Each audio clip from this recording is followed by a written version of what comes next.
Hello, everyone, and welcome to this special event, Publishing While Black. We have come together here today to have a dynamic conversation about being Black in publishing industries, and we have some amazing guests who will be introduced in a minute to lead that discussion. My name is Clint Fluker, and I'll be moderating the panel today. But during my day job, I'm the Assistant Director of Engagement and Scholarship at the Atlanta University Center Library, as well as an affiliate professor at Clark Atlanta University in the Humanities PhD program. But most importantly, I'm an avid reader of Black speculative fiction. So this is really exciting for me and really just fun. So I'm joined here today by some truly amazing people who are all publishers and authors. And we have Nicole Gibbons-Kurtz of Mocha Memoirs Press. We also have Bill Campbell of Rosarium Publishing. We have Olivia Raymond of Aurelia Leo, and Milton Davis of MVmedia. And so thank you all for making the time to do this today. I know it's not too late, but you know we got things to do. So thanks for coming out. And I know people like me who are fans are all really appreciative. But for those of us who are not familiar with your resumes, could each of you just give a brief introduction to who you are and what you do for a living? And after that, we can just dive into the discussion. And I think we could start with Nicole. So I am you mentioned earlier that I am the owner of Mocha Memoirs Press, but I'm also an author. I write speculative mysteries. So I do kind of a mashup of futuristic noir / cyberpunk, fantasy noir, mystery, and weird westerns. Jump in next. I'm Milton Davis. I am an author as well. I write science fiction and fantasy based on African-American culture, tradition, and history. And so I've got about 21 novels out there. And I also publish on the MVmedia, where I publish my own works as well as other authors. I guess I'll go. Bill Campbell. I run Rosarium Press. We specialize in comics and science fiction or speculative fiction, all with a multicultural flair. As we like to say, whoever you are, you're in Rosarium. I've edited a few anthologies, including Stories for Chip and Mothership, Tales from Afrofuturism and Beyond. And as far as what I write, it's kind of all over the place. I've done satire like Coontown Killing Caper. I've done military SF like Sunshine Patriots. My next project that's coming out by PM Press is called The Day the Klan Came to Town, which is about a Klan rally in 1923 that happened in my hometown. And I just became obsessed with it because nobody ever talked about it. I guess because the people that the Klan attacked are now considered white, which they weren't back then. So I became obsessed about it and wrote about it, and we're currently working on a voodoo western graphic novel where Black Seminoles face off against Buffalo soldiers in the Indian territories after Reconstruction. So yeah, I'm kind of all over the place as far as publishing goes and as far as writing goes. I just kind of look for the next challenge, and that's what I write. Okay. Thank you. Yeah, so I'll go. My name is Olivia, pen name Zelda Knight. Like others have stated, I run the publishing house with Aurelia Leo, but I'm also an author personally. My day job is being a historian. Currently, I'm in a PhD for Pan-African history, but I'm a public historian, and I work in museums, archives, things like that. And writing-wise, I basically write speculative romance, and I write a lot of alien romance, and I always try to have Black female as the main character. That's my kind of claim to fame, and just getting into different dynamics of horror, science fiction, and fantasy. Man, see, I knew y'all had something to offer. Man, this is something else. No, this is great. So I have a bunch of questions. We might not get to all of them. My plan was just to sort of ask y'all a question, and we could just sort of jump in. I don't really have to do an order. That's really up to y'all. Like when you feel the need to jump in, just jump in. So the first question I had was, why did you decide to become a publisher, and how did you go about it? That's 2 questions. So I know that like I was just frustrated. I'm gonna be honest. I was tired of being gatekept, right? I was tired of being barred from traditional avenues for publishing my Black speculative fiction novel. Constantly being told that I buy from editors and acquisition editors and agents. I just really can't identify with this character. And it would always confuse me because you could identify with a shape-shifting tiger, or you could identify with, aliens that are blue, but you can't identify with a Black female in futuristic DC. I had an issue with that. And so I was like, I can't be the only person who is frustrated with this level of gatekeeping. And I mean, we're talking like 22 years ago. I've been doing this a long time. And so it was a very different landscape. It wasn't easy to self-publish, as easy to self-publish as it is now. Not that it didn't exist. I'm sure Milton's going to talk about that. But it was actually, for me, the company was, I can't be the only one. And how can we amplify marginalized voices in spec and hear those stories that are really great stories, but don't fall lock in step with what a gatekeeper says is popular at this time? I guess I'll do it. Yeah, my story is very similar to Nicole's. Basically, I found myself with a fancy schmancy New York agent, and I still found myself self-publishing, even though my agent was featured in the Washington Post book world when that was actually a thing. And I'm like, well, this powerful guy who sells for everybody else is like can't sell for me. And so when I self-published Coontown, I was just having this really weird experience where I'm doing, comic book festivals and book festivals and craft fairs and, farmers markets and stuff. And they started teaching it in like different colleges. So it would be like this weird thing, like one day you're in a flea market and next thing you know, you're flying off to Wisconsin to lecture about the thing. And just like Nicole, I was just like, I can't be the only one who goes through this kind of thing. Like, we all like to think that we're special, but none of us are like that special, right? It's like, I'm a genius at a flea market.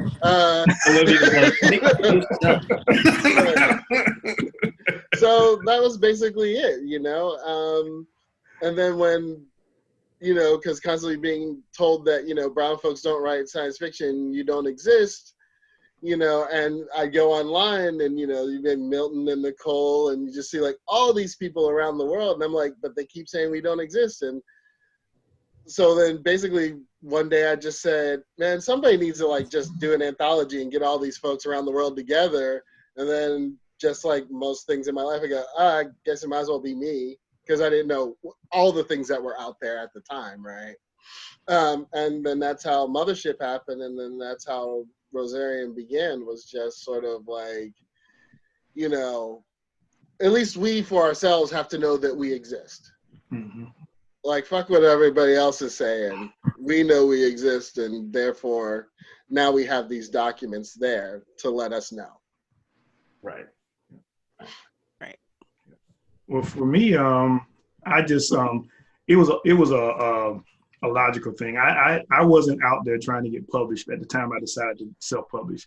I tried it years ago, and did like most people. I went from getting the form rejections to where editors were actually reading my stories and telling me that yeah, I like it, but it doesn't quite fit us. And no time during that whole experience that I actually think people were turning my stories down because I had Black characters in them. And it was later on when I decided I wanted to actually write that I started analyzing the market, because I'm a chemist and we do that kind of stuff. And I started looking at it, and I just decided, I said, well, if I do this, basically nobody's going to want to publish it. And so then I looked at, self-publishing. At that time, it was like 13 years ago. People were self-publishing, basically urban, fiction. They were really doing good at it and stuff like that. And I bought this urban fiction book and I read it. And I was like, dang, if this guy can publish and sell this crap, I can, I can do that too. Only thing I didn't realize that there was a market for his crap. But so, you know, for me, it was a logical step. Plus, I had been in business before, and I kind of wanted to get back into it again. And since I was so passionate about my writing, I didn't want to be in a situation where I was answering to somebody about what I really wanted to do. I wanted to have total control over what I was doing. And so my initial reason was to publish my own stuff. But as I started getting out there and running into other authors, and I started thinking, I said, well, you know, there's other people going through the same thing I'm going through. So if I can, maybe I could be a doorway for those authors as well. You know, I won't be able to pay them millions of dollars, but at least I could help them get their voices out there, and hopefully people will hear them. And then maybe, you know, I look at myself as being like a minor league. You know, you come in, I publish your stuff, and people see it, and then maybe somebody else may come along and say, hey, let me pick you up and start publishing you, or maybe we might actually make some money, and that'd be good too. So that was my reason for doing it. Yeah, I would say the reason why I was waiting because I'm much newer. This is going to be the 5th year of me publishing, and I came around in a much different landscape, right? Ingham Spark is around by then. It's established, like you can self-publish, you know, all the Kindle entrepreneurs, Hugh Howey, you know, all the prophets of self-publishing has kind of come out in that sense. But I think where I got stuck, I do a lot of freelance writing, history too, but just white papers, blog posts, stuff like that. I was doing a lot of freelance writing and writing for games, for visual novels, and I was kind of struck. A lot of stuff was coming around, like as it became bigger. These hashtags, like things happening in the Rita award system that kind of came to a boil this year about diversity of publishing.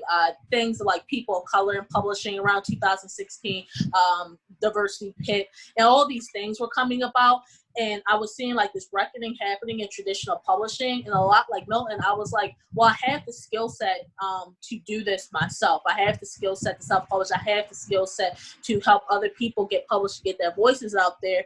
And, you know, maybe I'm being overly optimistic, but my goal was always, you know, always make money. That's the goal too when you're for profit. But my goal too was really like to showcase these authors and basically like, you can do this. Like, you don't have to wait for the next 10, 15, whoever knows how many years before traditional publishing finally wakes up to, you know, we're out here, you can publish us. If people for years can relate to the stock white male character, they can relate to somebody different than that. You know, based off of the comments that y'all made, I'm really interested in the business side of getting started. You know, so some of you have worked with the mainstream publishing industry before, and you're citing that as one of the reasons why you decided to self-publish. What's that jump like in terms of the business that you have to set up and the kind of challenges that come about when you do that? Well, to me, the biggest thing is that you have to do everything yourself. I mean, traditional publishing, you know, you got agents, and you still have to put some of your own personal effort into it, especially now with social media. But the thing is that you have to do everything yourself. You know, you gotta format the manuscripts, you gotta pick the cover art, you gotta, you know, get the books printed, you know, you gotta, you know, do the contracts, you gotta do all this stuff yourself. For me, again, it wasn't a big thing because I had been in business before. So I didn't know the exact process for publishing, but I wasn't afraid to do all the things. It was a matter of learning how to do them. I started out working with local companies. I had a local guy doing my cover design. I had a local guy doing my printing stuff. I had my cousin doing my cover art, who was free. You know, so I knew I started like that. But as I started to learn more about publishing, and started to see there were more resources, I started to, you know, utilize those, because like now it's almost like, you know, it's almost, you know, Yes. it's almost like drag and drop, you know. But you know, back then I actually had to buy a book on how to format books, format stuff for Kindle. You know, I had to read this book, and it was different for Kindle and it was for Nook and it was for Kobo, you know, but now all of them, you can take a Word document, throw them in there and stuff like that, you know, so it's a lot easier now. But the business side of it, and then really the actual selling the books, I thought it was going to be a lot easier to sell books. I see Bill's face. He ain't smiling. He's like nope. My business plan had me making $500,000 at this point. Oh wow! And that business plan is on fire right now. Dude, even like the most successful indie publishers don't make anywhere near that. See, I didn't do this. They make like half of that. I said, and I was doing my calculations, a niche within a niche within a niche, based on the average, the average amount of money the publishers made and all that kind of stuff like that. But you don't. But once you get into it, you find that there are certain obstacles and certain ways that the business operates that keeps you from getting to those numbers and stuff. So at some point, you come to realization that this is going to work. This is not going to work the way you want to, and then you have to have like a conversation with yourself. Am I going to continue to do this? And I think it's because of the fact I enjoy so much what I do. I like the whole process of putting everything. I love that process, and it's because I like that process, and because I like to write, and because I like what it does for myself and for other authors that I publish. That's why I continue to do it. But yeah, it is a struggle. No doubt. So I came to it differently. I got my first book contract in '98. And the company was an online small press. And that's when small presses were popping up like popcorn and disappearing just as fast. And so by the time I started Mocha Memoirs in 2010, I had like 12 years worth of contacts. I knew cover artists. I knew editors because I had worked with them at other publishing houses with my own work. And so I had a list of people to do those things for me. So I don't know how to format a document for an ebook, right? I have someone who does that. And so, right. So you know your strengths. That's not my strength.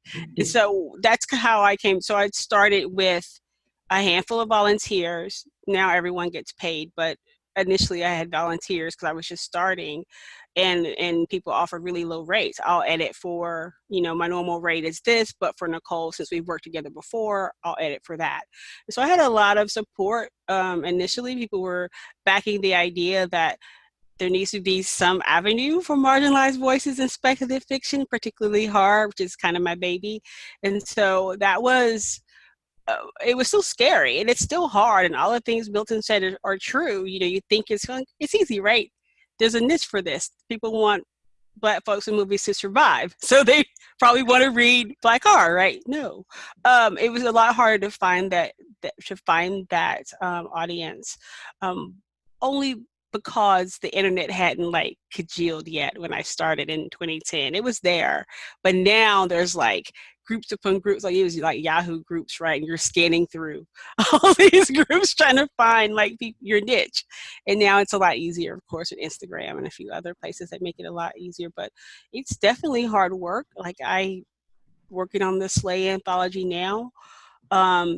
I have 28 authors that contributed to that anthology, and Olivia could probably nod because her latest anthology is huge too, and it's like herding cats. But it's contracts and proofs and and Bill could probably attest, because I think your last anthology was 2 volumes at once, right? So yeah, it's a lot of work, and ultimately, no matter how many people you have working with you, it does come down to you.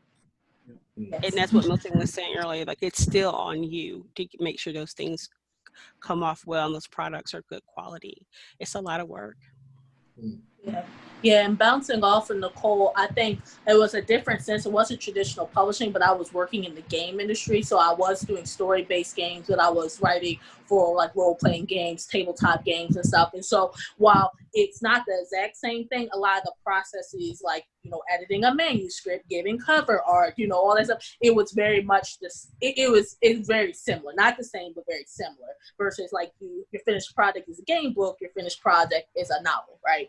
And so I had context, which was so much easier, and I joined the Independent Book Publishers Association, and their discount code has saved me. I have to actually run the numbers, but thousands of dollars on just like doing revisions on Ingram Spark, because like I was like, not format something. Like if you're going to start your own business publishing, do that. Because that's like number one thing you should do. Join that organization, because for the discount code alone for Ingram Spark, you'll like have paid off your membership fees with one go. Exactly. So, 5 years later, I forget how much, but it was like $100 something I put down for that. It saved me so much over these years. So like join the organization that help you, because IPPA really saved my life, because I had no idea every single revision cost $25, $49. I couldn't imagine, when I'm making mistakes early on and still learning. It's a learning curve that saved me. So joining an organization and having some context, I would think really helped. But I also think visibility helps too, right? As Nicole was pointing out, the Dominion anthology was African diasporic writers. The visibility of the Kickstarter and the visibility of working with my co-editor that was really involved in another organization of science fiction writers of America, it really helped me to get the ball rolling. Now, am I drowning in money? No. But versus previous releases where it's like, pulling teeth, you're having big names just retweet you. It can really literally, you could track it, was Google Analytics. That tweet literally, made me some money, right? And it was free of charge. So I think visibility, but organizations, I haven't made enough sales to join the Science Fiction Writers of America, but at least on the publishing end, IBPA in the beginning saved my life. Speaking of like famous people retweeting you, Rick Royden? What? Oh yeah. That was that was during our big $40,000 what was that? Indiegogo thing, right? That was that awesome. was because unfortunately that was just had to do with joining a distributor, and like the whole headaches of having mainstream distribution is just hell on earth, and that was like why we did that campaign. But it was really funny because basically he was randomly reading one of our books, and then he caught like people retweeting the campaign, and he was like, oh yeah, I'm reading this book, that's really cool, here's, I don't know, $500 or something, right? And like, so that last weekend, we were supposed to raise 40 and we were at 19, and it was like my birthday weekend, and I was like, well, I failed. I tried, but I failed. But at least my wife and my daughter still love me. And the next day he was like, oh yeah, over the weekend I just decided to read this Y book, and he's like, if I randomly really like 2 books, or just like 2 books that you published that I just randomly picked, like you must be doing something right. So he's like, look, I'm gonna do this campaign for you. Yeah, so that was pretty much it. But one of our writers does write for him now. so That's right. Yes. Yeah, so, okay. And that was a direct result of that campaign. So yes, he was being nice, but it was also business. Yeah. But yeah, I think for me, yeah, the thing, like Milton, well, I never had the idea of $500,000 that I would be making. You gotta think big, man. No, I think it's really just because I got off the drugs, Milton. That's whatever. I'm not gonna judge. But I think that because, right, you're in a country of what? How many people do we have now? 328 million people. Mm-hmm. So you would think, like, if there's 328 million people, selling 5,000 of anything should be easy. Yep. But it's just not, because when you actually think of, like, the money involved in making a bestseller, like, they spend 5 and 6 figures to make a bestseller. Like, you don't realize, like, how much money and effort goes into something actually being popular. So, like, when they say, oh yeah, this book is successful because of word of mouth, I'm like, oh, so they only spent $100,000 on it as opposed to $200,000 or whatever the number. You know what I mean? Like, that was the word of mouth. Like, they spent $50,000 to market the book as opposed to $100,000. I get it, word of mouth, Right. Yeah. And like that's something that you don't see because capitalism hides process, right? Like you don't see the work and like that it takes 10 years to be an overnight sensation, right? Like you don't see all that stuff. And I think the thing that was most interesting for me on this level, now that I look under the skirt of publishing, is just realizing like the role of small businesses, like in our like being a small business in and of itself. I mean, the system's set up for you to fail, and that's in almost any industry. But then when you're looking at like, oh, and you're Black, so you look at like, yeah, I mean, small publishers, we're supposed to be like Milton said, like we're a farm system. But unlike say baseball, like the main organization doesn't support the farm system. Yeah. So it's like this really weird thing where like mainstream publishing relies on us, but they pretty much try to keep us out of the picture no matter what, because they have to act like they're the ones who discovered the people. Right. So it's like this really weird kind of tenuous relationship that you have this. It's like an abusive relationship. Like, I need you, baby. And then they like smack you upside the head all the time because they don't want to act like they need you. Right? So it's just like this really horrible thing. But yeah, but as far as like the joy of it and all, like I really dig like putting those things out in the world. And you really do like seeing your authors all of a sudden writing for Rick Riordan or something like that. And many others that you can list. But yeah, I think that's the thing that was the most interesting aspect of it. Like I didn't think it was ever going to be easy, but just that whole like you don't exist, but we're paying attention to everything that you do. Mm-hmm. That's a really interesting point to take away, that it's as if it's a farm system that is not supported and rarely acknowledged, because you're right, as somebody who, like myself, who engages a lot in researching and reading Black speculative fiction, it's the Black independent publishers where I find all the people first that are doing the interesting work. And you're right, in short order, once they get hot on the independent scene, you will see occasionally they'll move up to a mainstream publisher, and it'll be like, wait, I know that person. I saw them at that conference. But it's like this weird, it's this really weird thing where they act like it didn't happen. Right. Yeah. Even if it's the same book. Yep. Which some of you probably know what I'm talking about. But, I do. yeah. Let me ask y'all this follow-up question, because we've been talking a lot about the challenges of being Black in publishing. What are the advantages in your position? Why do you do it?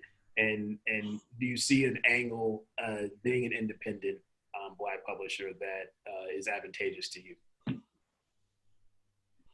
No. For me, I enjoy it because I enjoy the freedom. I enjoy the freedom to be able to do exactly what I want to do.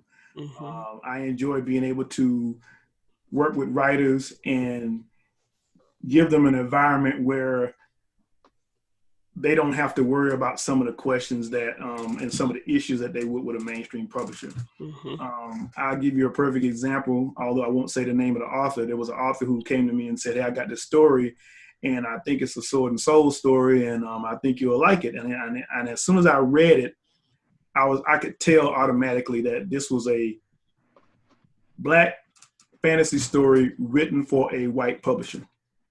And I was just going through it, all the stuff that I could see the changes, because I knew the history where he was drawing the symbolism from. And I knew it. I was like, and so when I got back to him, I said, look, man, I like it for the most part. I said, but there's a lot of stuff I can tell you did because you were trying to satisfy publishers.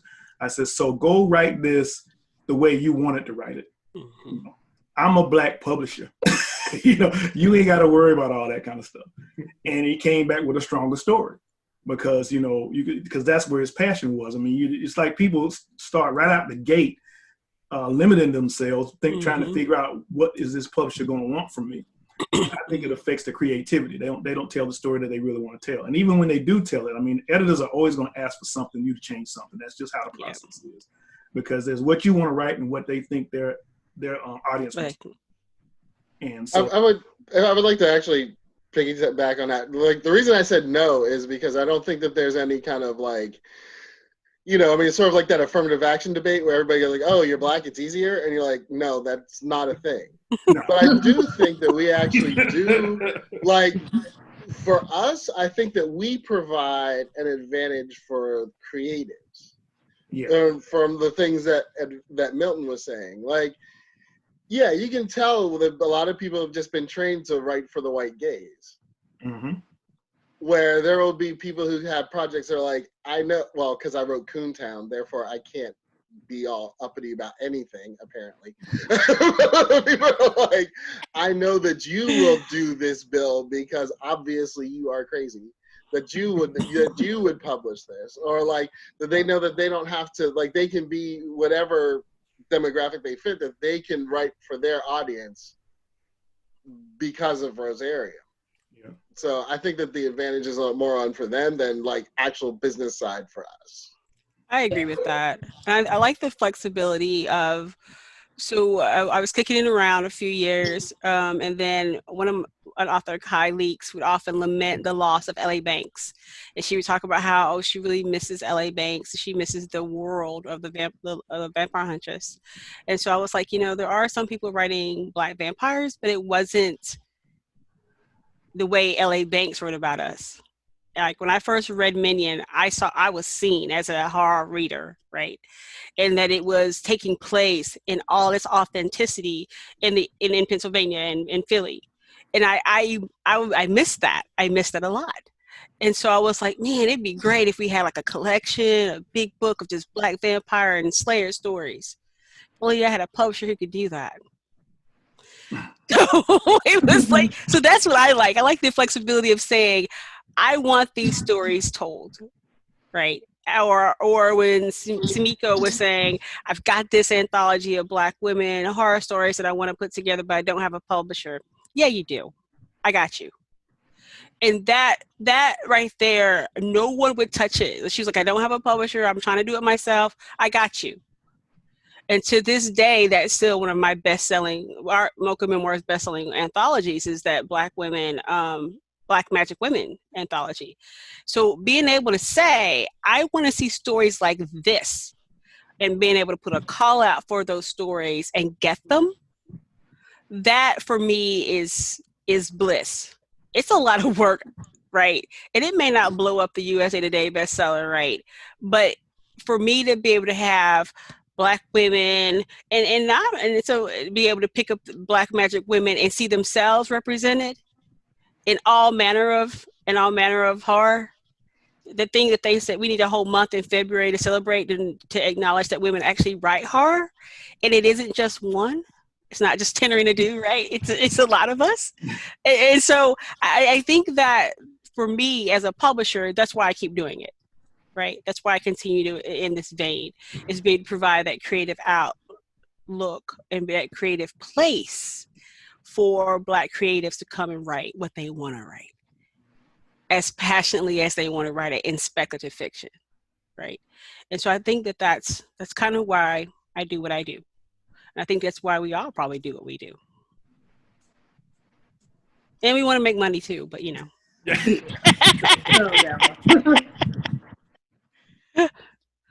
Olivia, do you have anything to add to this one? No, not really, because I think everyone hit on the points. I mean, I think, recent was Dominion, and now my co-editor and I are planning the year's best African speculative fiction, a new, I'm excited for that. I'm so excited for that, because I'm like, that is brilliant. How many times do we not make the best of, right? Mm-hmm. Except for Milton. You had that. I'm still reading that book. So I thought that was brilliant. I was like, no one has thought of doing that right before. I think it's great. I'm excited for you, Olivia. I'm very excited. Thank you. And I'm excited. Send the stories, create your own. Because that's the thing, too. I really like the do-it-yourself aesthetic. Now, would it be great if we had the backing, aka the monetary backing? Yes, because then we could keep doing what we wanted to do and it'd be much better. But at the end of the day, waiting around for traditional publishing to change, I mean, in my short 5 years, it has not. For which y'all would tell me it has not. So I'm like, you just at some point you got to do it, right? And you get people in positions of power that sometimes lift as they climb, but for the most part, you're one in a ocean, right? So I really do love the fact that's the one thing I love about publishing, and being a Black publisher is like talk to other Black creators and we're like, let's just do it, and we do it, so it's awesome. I'm curious how you reach your audiences. I know that before Bill was talking about, it's like, well, there's a 6-figure advertising campaign and, for mainstream publishing. And so like, that's how something that looks like just was invented yesterday makes its way into the public's eye. What are some of the avenues that you all take to reach your audiences, however dynamic they may be? So we wait for Milton to have a con. There we go, man.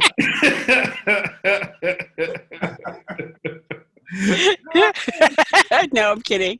I use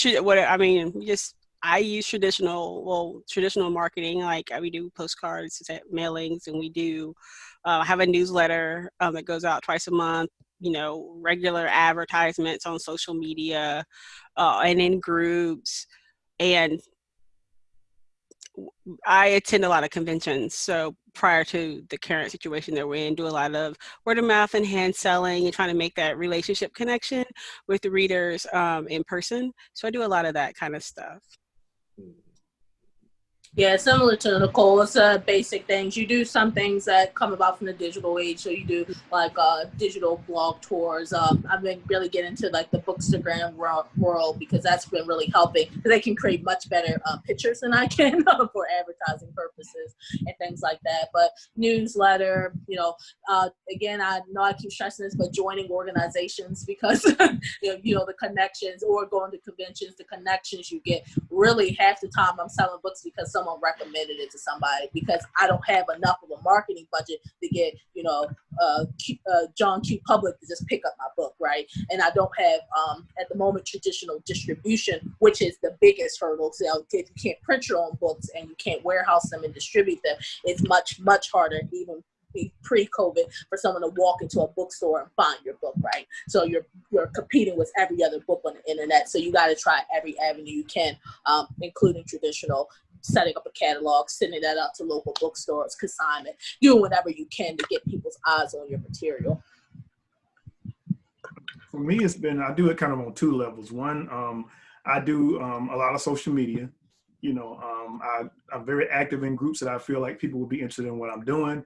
And if I can't find a group that's like that, I make it, because the way the social media is, if everybody's looking for something.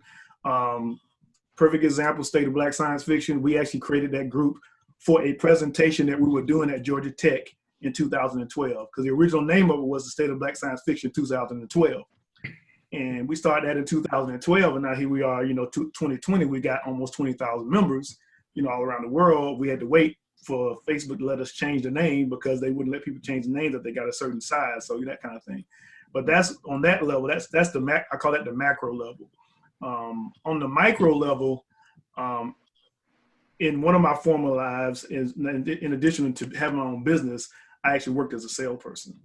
So I have no problem walking into a place and saying, hey, my name is Milton Davis, this is my book, and stuff like that. So on the local level, that's what I do. I'll walk into a Barnes and Nobles and talk to the manager. I'll walk into an indie store and talk to them.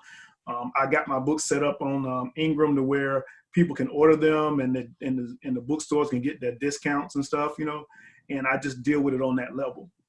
And so it's to me, it's a hands-on thing, which is I really like that, because I'm used to doing it, and I get to work and focus on particular Black businesses. Like if I'm in Atlanta, I don't go to every Barnes and Nobles. I go to certain Barnes and Nobles that I know have the clientele that'll be interested in my books, And because as a salesperson, I can't waste my time with people that I don't think is going to buy, that are going to buy anything from me. You know, so it's that macro level which you're trying to using social media, and then there's the micro level where I'm actually working Atlanta by doing local festivals and doing cons and just going into comic book stores and even getting really guerrilla where, you know, you're driving around with books in your car and you know, you start a conversation and somebody says, "Are you a writer?" "Yeah." "You got any books on you?" And then you run out to the car and get drunk and you sell like 10 books. So I believe that's how I met you, actually. yeah. Yeah, Let me go to my trunk real quick and get one. One of the first experiences we had was when I did my first book, and I was meeting my printer at the Starbucks on Cascade Road. At the time, it was a Magic Johnson Starbucks. And we were actually parked side by side, taking the books out of his trunk and putting them in my trunk. And this guy comes running up to us saying, hey, what you guys are doing? I said, well, you know, we're authors and stuff. And it happened to be this guy named Relentless Aaron. And at the time, this guy was a real big urban fiction writer. And he ran back in the store and he came back with his camera and he recorded us and did basically a YouTube video, you know, and we were just talking to him about the books and stuff like that, you know. So, I mean, that was, you know, that was hardcore right there, you know, like rappers and stuff. For me, since, you know, I don't have that 6-figure budget to market, I view marketing as more of a shotgun approach than a sniper rifle. So because we are with IPG and have that traditional distribution, which is more of a headache than it is anything else, but it's there. So there, you know what I mean? It's that opportunity that you take, but it's actually been a really hard road because of returns and stuff like that. And, you know, you get charged for returns, which people don't realize, and that can get you into trouble really quickly. And it's gotten us into trouble more times than I can count. But yeah, so when we release a book, we do kind of like the whole traditional, the arcs, digital and physical, you know, get the blurbs and the 3 months out, and then, you know, you send it to all the press and all that stuff. And Publishers Weekly has been really supportive of us. But everything else is kind of scattershot. You know, we've had books that have been totally ignored, and we've had books that got into the New York Times. It's just, you know, one of those weird kind of things. Before pre-COVID, I used to do a lot more cons just to figure out which cons I needed to go to and which ones to avoid. And I pretty much, and some of those actually shifted from like, ooh, I'm never going there again, and to like, oh, that's much better now. You know, before COVID started, I started doing this interesting kind of farmers market thing, because people don't know, when Baker and Taylor decided to close their independent bookstore division, like that hit us really, really hard. So all of a sudden, and they didn't tell people for like 5 months. So like for like 5 months, I was getting like a whole ton of returns and had no clue why. So I was like, I just need money. So I started doing like a couple of farmers markets, and DC's a highly literate area. So all of a sudden, you know, I would sit at a farmer's market for 4 hours and sell like 25 books, you know? And so I was just like, so pre-COVID, I actually set up like, okay, 3 days a week, I set up inside this little restaurant co-op, and like I had a couple of farmers markets, and I was like, oh, I'm building a clientele here, and then COVID shut that all down. And then just recently, you know, because of all the BLM stuff, I tried something weird. I was just looking at all the different poli-sci departments and looking at professors who dealt with police brutality and said, here's APB. And now, which is, you know, UT Dallas. And like, that's how like just got, but I mean, I know that as an in that like many of our books have been taught in academia. So I kind of know how to just kind of point people like, hey, maybe you want to teach this kind of thing, which, you know, Clint, that, yeah. That's how we met. Very true. Yeah. So it's sort of like by hook or by crook. If you're small, I mean, basically, if you're going to do this, especially if you're going to be a minority, you have to realize that the system's not built for you. Exactly. Mm-hmm. So then you have to figure out a way to navigate the system and navigate yourself outside the system. Because even if you don't want to be part of the system, you are part of the system. It's just like, there's just no way around it. You're in the ecosystem. So then you just have to figure out which way. And, you know, as a small publisher, no matter what you look like or whatever your demographic is, it is literally about living to fight the next day. And that's it. Based on the way y'all are describing it, I'm just taking notes here. So you gotta get your own, you gotta print your own books, you gotta do your editing or find people to do that for you. You gotta get the cover art together, you gotta do the promotion. Oftentimes with everybody on this panel, you also write your own books to go with it. When do you find time to do all that? I'm just curious. I mean, when? How does it work? Imagine you're somebody out there who wants to get started. How do you find the time? I block off, when I first started writing, I blocked off an hour a day. That's it? Well, when I first started. When I first started. I would get up in the morning, and an hour before I went to work, I sat down, I wrote for an hour. You know, on the weekends, I would write more. But in my situation, you know, my kids are grown. They don't want anything to have to do with me anymore. my wife, you know, me and her are there, and, you know, she doesn't want to have anything to do with it anymore. I don't watch I don't watch a lot of television. So I spend a lot of time either writing or editing or working on projects and stuff like that. But I feel like you have to set a certain amount of time dedicated just to doing the work. Yeah. And it's best if you pick a certain time. So that way, because every time I get up in the morning, the first thing pops in my head is I got to write something. You know, and that's just where it is. So I got to read this manuscript, or I got to do something like that. So it's part of the routine now. So for me, I said I always think about people who have kids and everything like that. How do they get it done?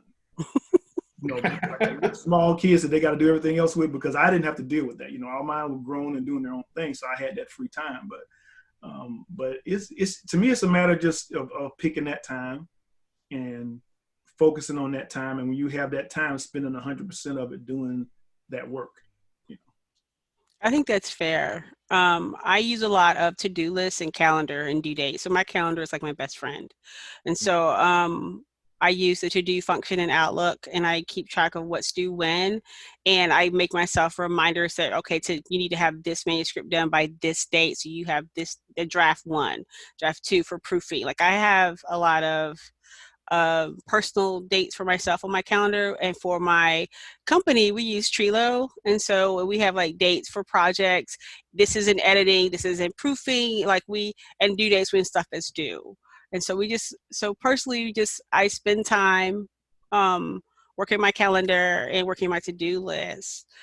When I had younger kids, when the boys were smaller, it was way harder to do. Like, if you look back we've been in business for 10 years now. If you look at when my kids were younger, we produced far less novels were produced and published during that time frame than now when they're out of the house and I'm an empty nester, right? But that, I agree with Milton. You definitely have to allocate and put time in, whether it's a set time every day or whether you do it like I do and have specific dates where stuff is due, so that you can look at your calendar. I look at my calendar every day. I'm like, okay, XY is coming up soon. I need to work on XY. And that's what I do. Lots of juggling. Yeah, I think for me it was so like I didn't have to worry about like kids or anything. You know, just make sure my cats are fed really as a cat lady. But I think the biggest thing I had to learn when finding time to publish and also write is knowing my own schedule, right? So I'm very much a night owl, so I'm actually around this time is actually when I'm most productive, and so I had to learn and working jobs, going to school and stuff, I had to learn and train myself not to pull all-nighters, right? But to understand I work best at night, block off some time and start getting stuff done, because it is a lot of time management. I think that's the big issue when you're an army of one, literally, like many of us are. It's like, you know, the whole book publication schedule can be almost a year out from signing a contract to getting something into somebody's hand. So it is a lot of time management.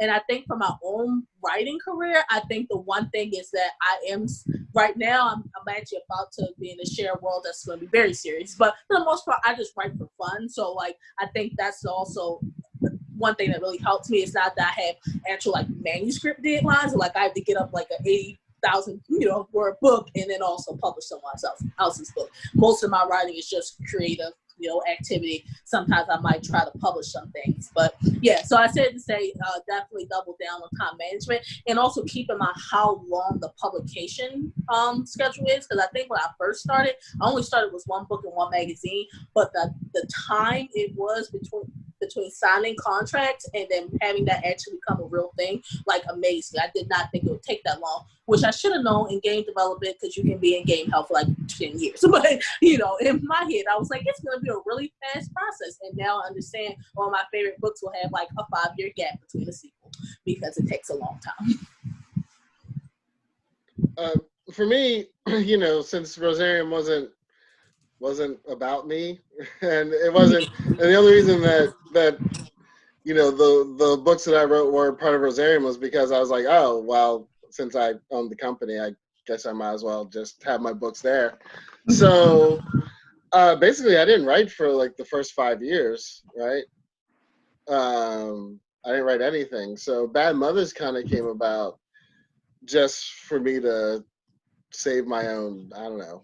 It was a sanity project, right? Like I had to, like, it was really killing me that I was like no longer a writer.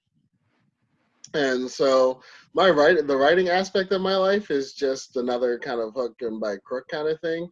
But because I do have kids, and I did have the whole day job, kids, marriage, Rosarium is all very much, and you know, Rosarium takes me all over the place, right?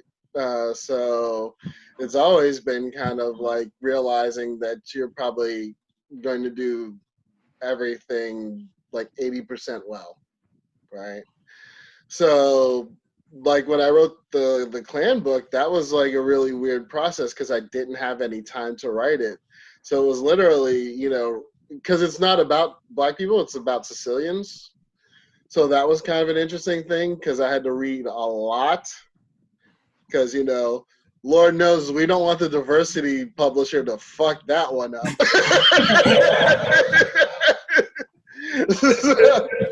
So then it was like this really weird kind of thing because I couldn't write it like I usually do, which is just sit down and write. Like the novels I wrote were all written in a very short time because I literally just sat down and wrote them for like 6 weeks or whatever. Like, but I couldn't do that. So it was literally like coming up with a scene, writing it, like sneaking in time to write it, then a couple days later. And then when I had enough scenes, I took 3 days off of work and wrote in all the filler. Like it was like this really weird kind of process because like how I wrote it was totally, because it wasn't even like linear, like the scenes I thought up, right? So it was all like, ooh, I came up with this. Ooh, I came up with that. And then like, just like, okay, now just write it so it makes sense. And my next writing project is kind of, like the Voodoo Western used to be a screenplay that I converted, which was a pain. But the next one, the original, I don't know how I'm going to get that one. Like, I have no clue. But because of COVID, like I have to totally, like most of us, we just have to totally like restructure like how we do things. Mm-hmm. You know, from the company to our own private lives, right? So, Yep. so yeah. I noticed that I've started doing novellas, which is shorter. Like a lot of the short stories I wrote when the boys were small. Like I could write, but I couldn't seem to get a large enough chunk of time to sink into the narrative enough to write a novel. And so I just did a whole bunch of shorts. And right now, since everything is kind of out of sync. I've been writing a bunch of novellas, just really short, 30,000 word stories, in chunks actually, because I have no time. Mhm. There's no there's no separation between my full-time job and my home life because I'm home working from home and it all just kind of bleeds together. I'm finding it increasingly more difficult to differentiate between my time for my for my full-time job and everything else. I don't know if anyone else is having that problem, but I am. Yeah, I got furloughed from my part-time job. I was working in a museum. I have a bunch of part-time jobs and also school, so to keep myself afloat. And so once that happened, it was like the world got turned upside down because I went like past the income thing. Is that it's not like I'm in school every single day, but when I'm not in school, I'm reading 80,000 books. I'm in history and African studies, so it's really hard. I used to be able to I would go to work for a few hours, then I would go to school, and then I have a break, and then I could do my own thing. And now it's just like blah, like everything is everywhere. So I really feel that because I am very much like I keep my work and school and personal life separate, and now it's all smashed together, and it's really overwhelming, to be honest. No, it is. It's very nebulous. It's like there doesn't seem to be any real definition, and so that's my challenge going forward, is being able to make sure that I chunk my day, and I'm gonna have to revisit my scheduling, but rechunk my day so that there are clear lines, and make sure that I am like, okay, I'm going downstairs because this is my work area. I'm not going to sit up here and continue to work past the time I'm being paid to work. So that's always been a challenge. And that's what I was going to say, because when I had my own business, I had to learn how to do that because it can mesh into each other. So you have to set boundaries. I would like, okay, from this time to this time, this is business. And when it gets to 5 o'clock, business is done. And I wouldn't take any calls. I wouldn't do anything. It was done. If I was on, when I went on vacation, I didn't take any calls or anything like that. I had to kind of discipline myself to do that because you always want to run and do it because you think if you don't do it, you're going to go out of business and everything's going to go away. But, if you don't have your sanity and you don't get your rest, then that's just as bad as, doing everything all the time. So, I just said, okay, I'm walking out. This is done. Nothing happens, that kind of thing. And I have to do it with my writing too, because when I decide to go on vacation or something like that, you always got people calling you about this piece of artwork. Does this look good enough? Or I just went through this manuscript, or you have a writer asks, hey, when's the book going to come out? I'm like, okay, I'm on vacation, so I'll answer all that on Monday. And I'm not even touching it today. You have to learn how to do that will help you a lot. So. Yeah, I'm not good at that.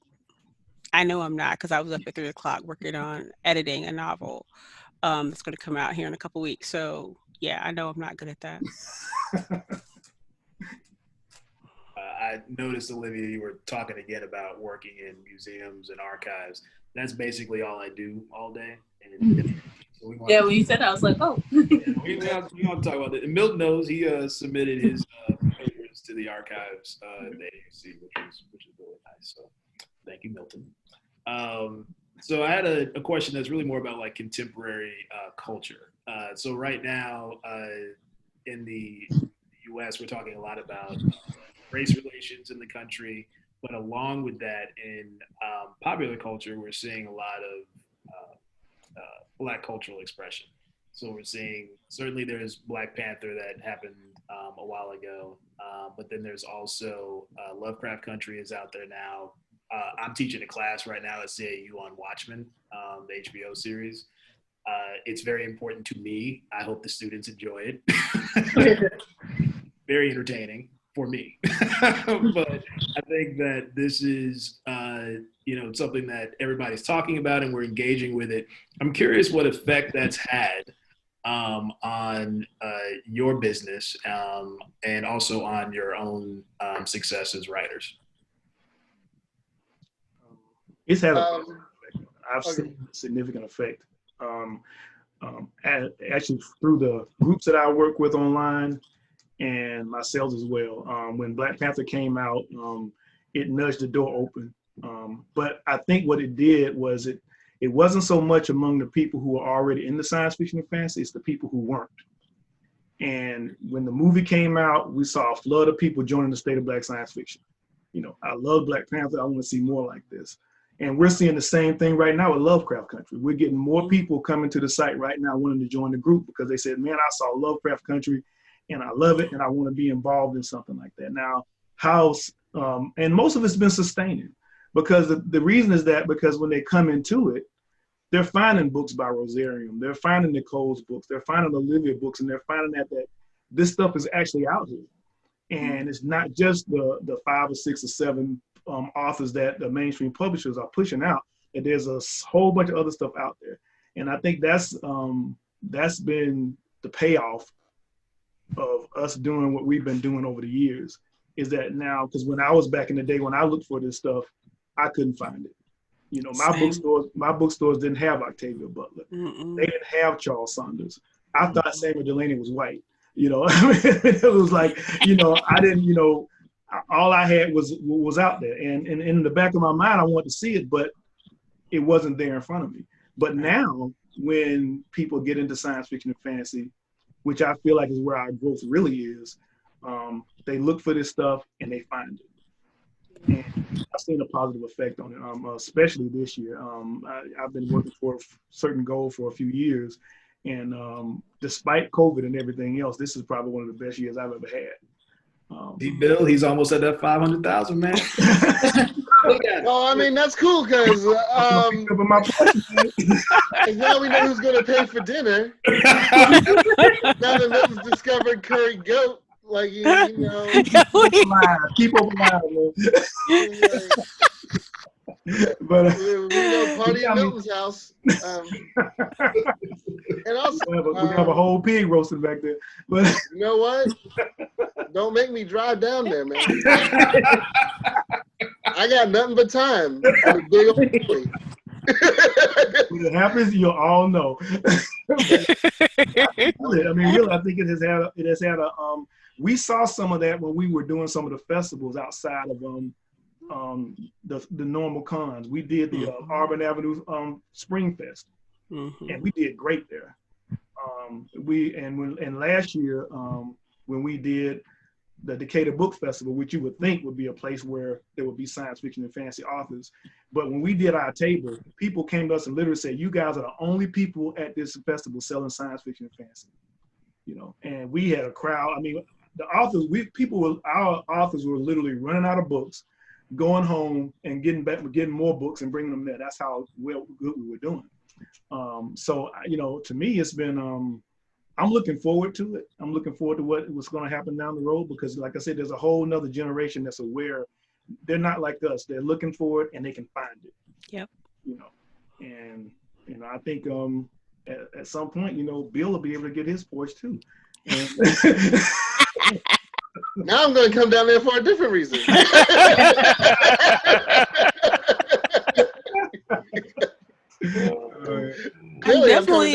I'm definitely excited for Lovecraft Country to see what effect it has on horror and Black folks because that's kind of one of my lanes. And so I'm interested to see if it trickles over in the way that in the same manner in which Black Panther did for science fiction and fantasy.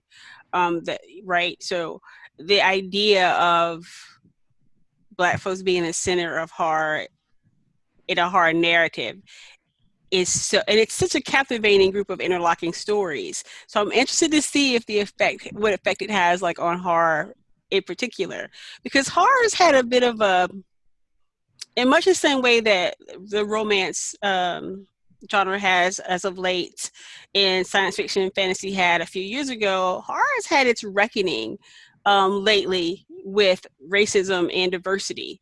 And so there's a lot of that inner push and pull. There's always been the ongoing argument about Lovecraft himself in horror and, you know, can you separate the artist from the art and this kind of nonsense. That's Nicole's personal opinion. That isn't right. So I definitely am looking forward to seeing how it plays out in terms of horror and African Americans. I'm really interested in that. I think that, so just the reaction that people are having to it, I think it's a good thing. Yeah, I would say that as far as like individual sales or projects go, that's kind of hard to gauge because Mm-hmm. sometimes we'll just see something become more popular, one of our titles for one reason or the other, and it's not it's hard to pinpoint something other than like this summer with APB. Obviously, people are thinking about police brutality, and therefore, here's this book that literally nobody talked about when it came out. Like, people are suddenly checking it out for obvious reasons. So that one, but I would say that um, it's become generally easier, but part of that's just because we've been around long enough that more and more people know who we are. But I think what Get Out, Black Panther, Watchmen, and now Lovecraft Country has done is that it's finally given us a shorthand. Now, all of us, except for maybe Olivia, have been around long enough. We're lost. When we literally had to like present a dissertation about the short story that we wrote because people just had no idea what the hell we were talking about. Yep, that's true. But now, if you came up with, say, something like Jennings' Blue Hand Mojo, horror, black horror set in 1930s Storyville, Chicago, they're like, oh, that sounds cool. Where literally, when we first started doing it, you would have to go through and you're like, you know what? Fuck it. I'm just going to the Black Con, so I don't have to like explain this. Explain it. And I'm gonna go on with my life. Thank you. Yep. So I think that that's the kind of thing that it's done. Like it's definitely starting to normalize our presence, which is basically what we've been trying to do for however long we've all been trying to do it, forever. But also it just kind of provides a shorthand that just makes it so much easier to do what we're doing now. I agree with Milton too, that when people come to the State of Black Science Fiction, they realize, oh, wait a minute, it's not just those 5 authors that continually get pushed by mainstream publishing. There's way more than that. There's way, way more than that. Really? And it's almost like a kid in a candy store. People just start buying stuff up and you're just like, oh, what about this? And I mean, in audiobooks too, I definitely think that Penelope Flynn said recently that it's a renaissance in Black speculative fiction. We're experiencing like a small renaissance in the sense that everything has become mainstream, right? Our Black superheroes are now mainstream. Black horror is going mainstream with Get Out and Us and Lovecraft Country. And so there's this sense that, okay, yeah, here we are, we've arrived. But I'm always nervous about that because I remember, I'm old enough to remember like the 90s, right? And we had like New Jack Swing movies and we'd arrived, right? And it kind of fizzled out. So I definitely think that places like the State of Black Science Fiction, publishers like us will continue to kind of carry the torch for Black speculative fiction when it's no longer uber popular or in chic or the cool popular thing to do. That's the key right there, because we all know the mainstream is trendy. Mm-hmm. And from now they're going to latch on to something else and they're going to run to that. And that's what happened to us in the past, because in the past, although we saw these things become popular, we didn't own the process. We didn't own the mechanism. So we had no say so when it went away. But now we do. So when the majority of the people move on to the next trendy thing, we got people like ourselves that can make sure that those people who want to continue to get what we have can continue to get it. Mm-hmm. Print on demand is a big part of that too, because now you don't have to have inventory, you just print when you need it. So I think that's the real key, and I think that's what's going to keep everything going, as opposed to something coming up and then we have to wait another 20 years before people get interested in us again. Right. That's literally why I haven't quit. Was just for that reason, because you have to own the means of production. Because trust me, I would have quit a long time ago. I had my moment too. Dude, I've had many moments. Yeah. I mean, if you haven't had a moment in publishing where you're like, why am I doing this? You're not publishing right. Yep. Man. But man, when you're selling and you see a reader come up to your table and they're like, "Oh man, this is what I've been looking for," or "Oh my gosh, sounds like that," it's that exuberance, that joy, Black people joy, of seeing them get excited about something that you produced or you wrote or you published. Man, I'll take it every day. I'll take it several times a day. There's no feeling like that. There really isn't. And I used to teach. When we did first OnyxCon, this guy walked up and I was sitting at my table. My wife and I was sitting there, and this guy walked and he just froze and he said, "Where y'all been?" He said it's like that, you know? And you, like you say, moments like that just make you like, yes, this is why I do This it. is why you do what you do. You know, Oh man, I remember the first State of Black Science Fiction convention. I went to my hotel room and I cried. Like, I didn't tell you about that, Milton, but I literally cried. I have never felt so welcomed and at home. It really felt like I had just showed up at my family's cookout.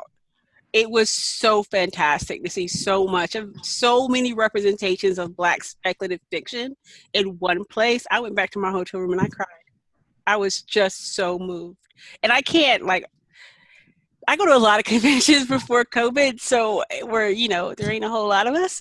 And oftentimes people are very welcoming and whatever, but that was a completely different experience. And as long as I can continue to publish works where people have that experience or something akin to it, I will continue to do this work. Actually, can I jump in here? Because, I met Nicole at some of these conventions, and this woman goes deep into the heart of enemy territory. Like, some of these things that we've been at, I'm like, I'm about to burn this whole thing down. But she's like, I give it up to her. I can see you crying at SOB. I'm sorry. Because I've been to the ones that you've been at. I was crying too. Because I've been crying at the ones that you go to. Because I'm not allowed to burn it all down.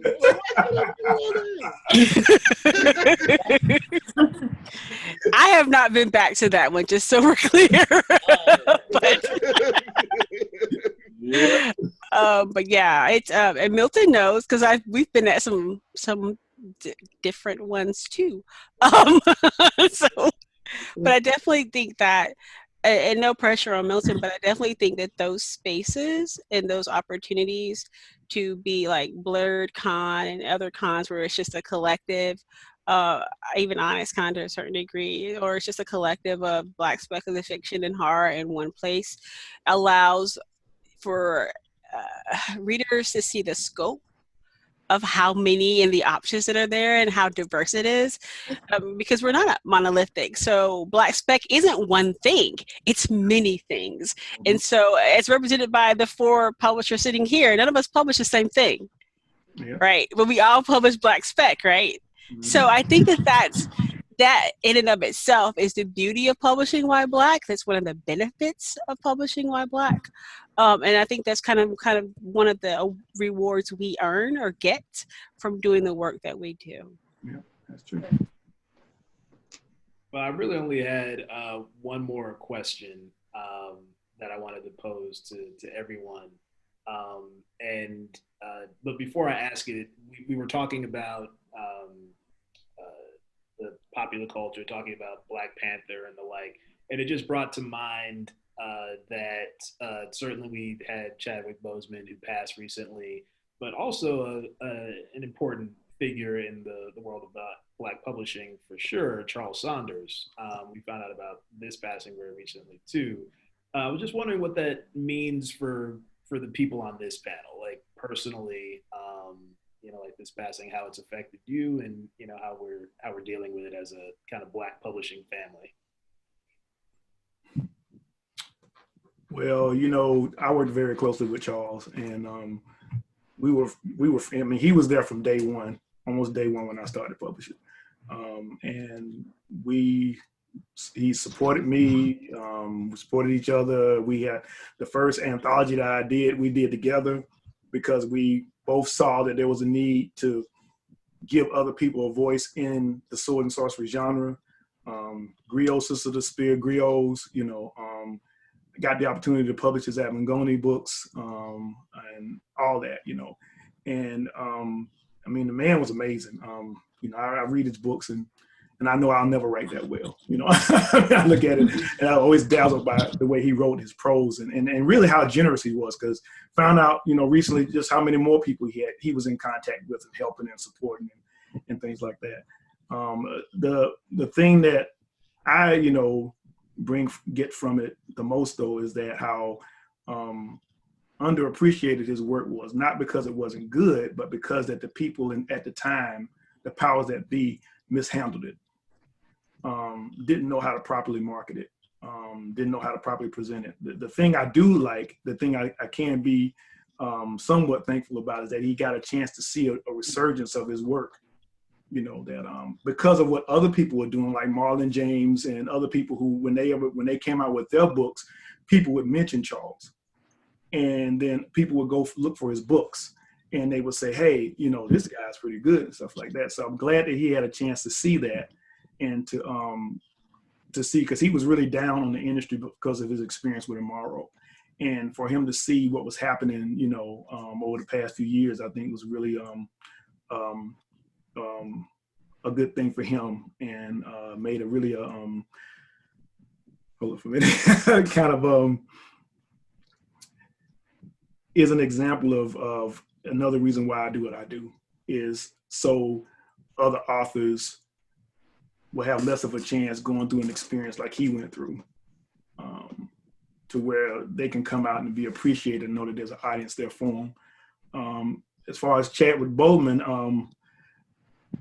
my thing is just the work ethic. My father had third stage colon cancer. And he had to have surgery. And I remember when I saw him after the surgery and how weak he looked and how he told me how bad he felt, and he survived it, but to know what he was doing during that time, to me, is just phenomenal. It's amazing that he could continue to operate on that level and walk around as if nothing was wrong and nothing was going on. And then to produce the kind of work that he produced, it kind of gives me a little bit more energy in what I do, because I'm like, anything I'm going through pales in comparison to what he was going through to create, to work in and work with people and to create the kind of work that he did. And it's given a lot more energy to how I operate and how I approach this whole publishing thing. Mm.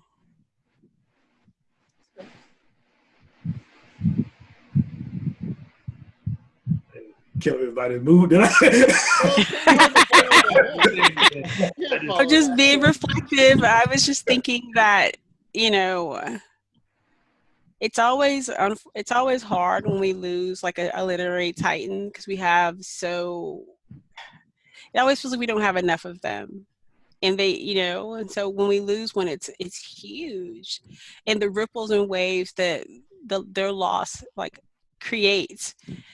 But I definitely agree with Milton in the sense that that's kind of why we do what we do as publishers, so that we mentioned this earlier, so that Black authors get to tell their stories the way they want to tell their stories, and that we get to market their stories as they are. They get to be authentic and they get to be their true voice on paper.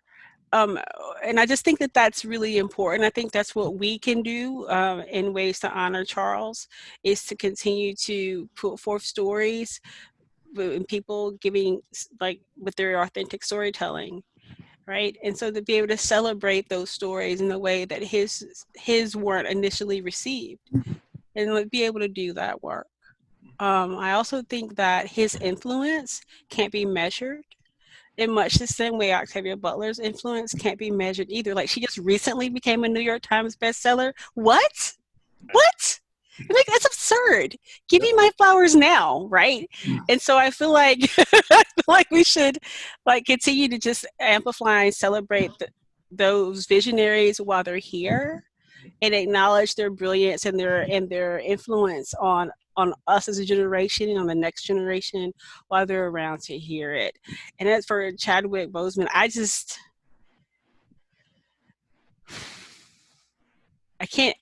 I am often moved by the fact that he suffered and did that work for the culture. Yeah. Right. And so when I'm looking at, I'm up at 3 a.m. reading this story again, because I'm on the second round of edits, and I'm like, oh my gosh, my eyes hurt. What am I complaining about? Right. This guy did it for the culture. He did it because he wanted those brilliant works of Jackie Robinson and James Brown and T'Challa to be there for us, for the next generation, right? Mm-hmm. And so to swallow that pain and agony, to push through for us, if you're not humbled by that, you need to go like check all the sociopathic boxes. I lack empathy, right? But that makes my work as a publisher, and I agree with Milton on this, that, you know what, I'd have nothing to complain about. Go get your butt up and get that book published, right? Do that work, because it's for the culture. Mm-hmm. I'm inspired by that. I think they both said it. Yeah. The only other thing I can really add is because I only interacted with Charles a couple times because he was in Mothership, and I think just kind of add him to the Black Pittsburgh Collective kind of thing. Yep. And there's going to come a time, because I'm obsessed with Black Pittsburgh, because I'm Black and from Pittsburgh. But I do, like, the one thing that I actually one day really want to get into, aside from, like, I want a Black Pittsburgh Cultural Museum, but just Black Pittsburgh and speculative fiction is kind of interesting, because, Martin Delaney, Schuyler worked for the Courier, even though he was in Harlem. And, right now, there are a few of us, including Charles, that thing is, like, it's very kind of an interesting kind of side note thing. But yeah. Other than that, like what they said.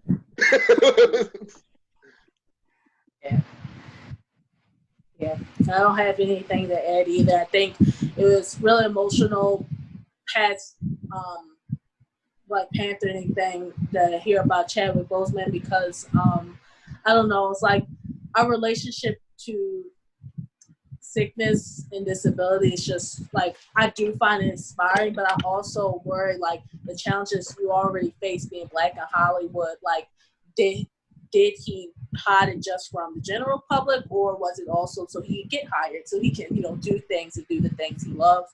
It's just really sad to me, but coming from a family where that's an issue a lot of times. So I don't know, it just makes me really upset, because it's like, I love that he left it behind, but I'm like, I just wish, Black people didn't have to be superheroes all the time. Like, it's exhausting. Yeah, in life. And then, to go out as, T'Challa as, our king is even more, it just makes me sad. Also hopeful, but really sad. I don't know. My feelings are everywhere. And then I feel like, much like Octavia Butler and the scholars and, the people that were his friends, they said in the sense that, you don't get to smell your flowers while you're here. But I do believe it's unfortunate the cycle of things over the years. It would be like, why didn't we pay attention as much while they were still here? And I'm just like, do it. Just do it. Yeah. Well, thank y'all for sharing that. It just felt like we couldn't be talking about this and not mention these really important people. Last question I have is a little bit, hopefully, I always think a little bit when Bill's on the panel, because you never know. Hopefully an uplifting question. Yep, coming to Atlanta. Yep.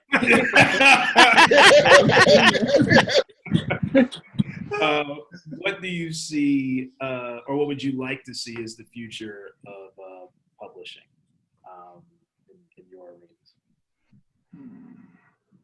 Black publishing, or just publishing? Yeah, let's keep it Black. Publishing while Black. Well, I would just want to work more with everybody. I don't know. I think it's really cool. Like, since working with a lot of African specific writers, like I've been introduced to like worlds that like, yeah, like you brought up LA Banks and I was just like, yes, but it's just also like, I'm reading new stuff that I wouldn't have engaged with if I didn't work with more people. So I'm just excited that now that I've hit the 5-year mark where it's either I quit or I keep going business-wise, is that I'm happy and excited to keep working with more people, reading more widely. And I just hope that we build that infrastructure like Milton's building that with comics and stuff. Like we build that infrastructure so that, you know, one of us, you know, dies or something happens, like we're all just still here publishing, working together, building that ecosystem. I would say the same thing. My energy right now is focusing on building the infrastructure. I think that we all have great books, and I think there's a bunch of people out there waiting for them. But I think there's like a big, you know, obstacle in between us and them. And like Bill said earlier, this industry was not built with us in mind. And so everything operates in a way where we're an afterthought if we're thought about it all. So my motto has always been build your own playground, you know. And so I think it's hard work and it takes time, but I think that right now that's what we have to do. You know, if we can't find the distributors that will represent us, we need to make those distributors. Mm-hmm. If we can't find the people to finance us, we need to make those finance. I think everything is there. I think all the parts are there, and it's just a matter of just pulling them together. Big Distro is one of those examples, pulling it together. You know, we can't deal with this distributor, so let's make our own distributor. You know, if we can't, if we can't get the market attention or the shows that interview us and stuff like that, let's make those shows. You know, because you know, to me, it's easier to do that than it is to fight a battle against somebody who's always pushing back against you anyway, and is only going to concede so much. You know, and you know that's I guess the militant side of me coming out, but I've just really, and that's where a lot of my energy is going toward right now. I'm still writing, I'm still publishing, I'm actually bringing in more authors now because I want to represent more people, but I'm also really focused on that infrastructure. And what I want to see happen for us is just basically a situation that gives us more access to readers and give readers more access to us. Mm-hmm.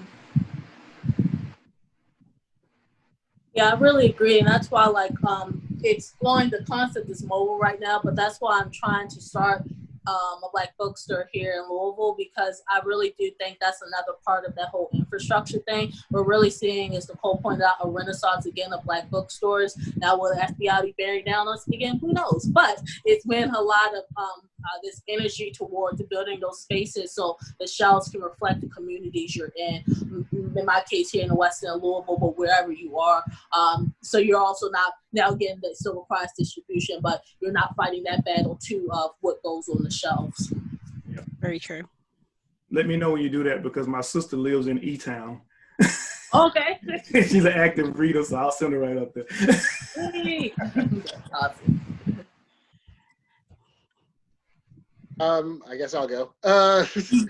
Actually, let's not confuse realism with pessimism, people. I'm actually a very optimistic person. If I were not optimistic, I would not be doing what I do. Now, having cleared that out of the way. Actually, the thing that I think is kind of interesting as soon as the pandemic started, was I was like, this is the kind of thing that fundamentally changes society. So what I'm looking at is, our definition of labor, cities, all kinds of things. And, publishing are going to be different 5 years from now than what it is now. Mm-hmm. So basically, and, right now what publishers are dealing with is, how do you come out with a book when there's no place for books to go, right?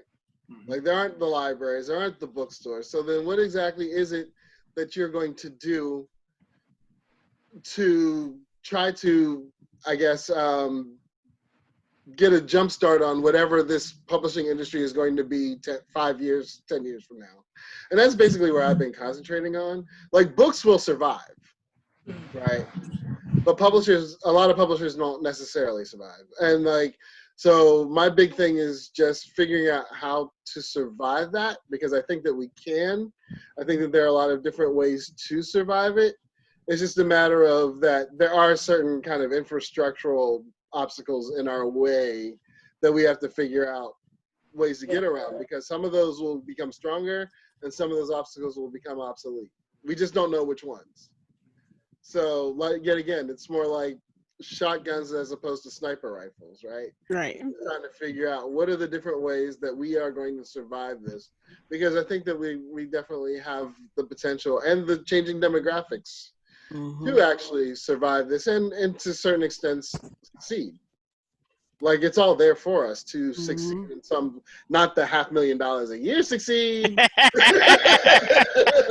I'm hanging on to movie that. deals up there that you share with some people. I am hanging on to that. But Don't let Bill the realist shut down your dreams. look, as I said, I'm moving in with Milton. I'm sleeping on his couch as soon as he hits that 500. You get to the thing, you He get might to not want the it. He might not want it. Anyway, but yeah, so that's pretty much it. So yeah, I'm actually very optimistic about it. It's just a very tenuous time for everybody, obviously. But this will be a better place. Yeah. You know, I'm just, for me right now, I'm just thinking, are we even going to have a republic after November 3rd? So, Yeah. but I'm definitely I know that there have been a bunch of different types of distributors, like Sister Sci-Fi is distributing. I know that have another literary book bar does pop-ups in different malls in the city. And so there are just lots of different things people are doing to kind of get books in the hands of readers. And also I'm doing audiobooks, which seems to be a really huge thing right now. I don't know if it'll stay that way, but audiobooks are really huge. They make up a lot of sales. So like I've sold way more with audiobooks than I did initially with text. And Milton, I know that you were playing in that area as well, in that playground. But I'm trying to diversify distributors. That way I have multiple channels, because I don't know what's going to continue to be a viable source of revenue stream and what isn't 5 years from now. And so I just kind of have my tentacles in everything. And various things, so I could be diversified, so that if I do lose a tentacle or two, it's not catastrophic to my business. Well, that was my last question. Thank you all for going on this journey with me. I really appreciate it. Thank you, Olivia. Thank you, Nicole. Thank you, Bill, the realist. And thank you, Milton. I had a great time. And thank you. Enjoyed it. It was wonderful. One more thing. Thanks for inviting us. Everybody kind of shout out where people can find this stuff, because, that's all part of the process. Milton on his way to $500,000.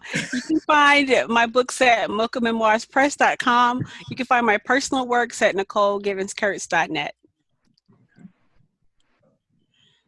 For me, you can find my company at Aurelia Leo, AURELIALEO.com. That's where you can find all our publications. And my personal stuff is at Zelda Knight, a knight as in a fighting knight, not night sky, .com. Rosariumpublishing.com. Just think Rosa Parks, Rosarium, and there you go.